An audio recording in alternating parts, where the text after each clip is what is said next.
So Bill, you've spent over 30 years in the financial services industry. Tell us a little bit about your background and how it helped you prepare to write your latest book, The Madoffs Among Us.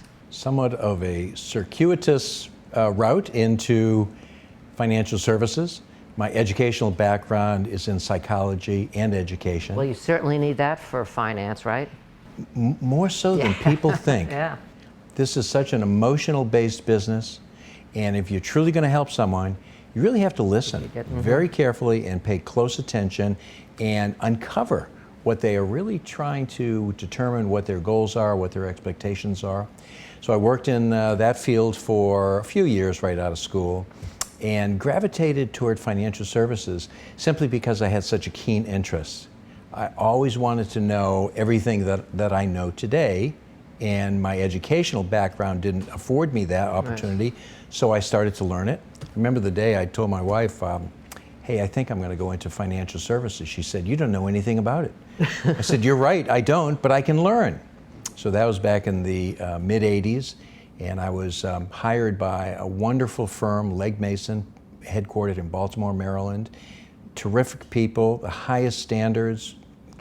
I loved my 30-year tenure with Legg Mason. That's amazing. At one company for 30 years. That doesn't happen anymore, does it? In the financial services industry or any industry? Well, you're right. There's a lot of movement between and among firms, and I know you and I will get into that in a little bit. But you know, I worked as an advisor, and then I worked as a divisional sales manager, and finally at the corporate level, where I was the director of wealth management for the entire firm. And it was enlightening. I loved every aspect of the business, but it was also very illuminating what I found out. Some of the disappointments that financial advisors present to their entrusted consumer base, their customer base, was troubling. So to answer your question, I had all this background, I had all these very, very significant experiences and stories that I hope I'll be able to tell you.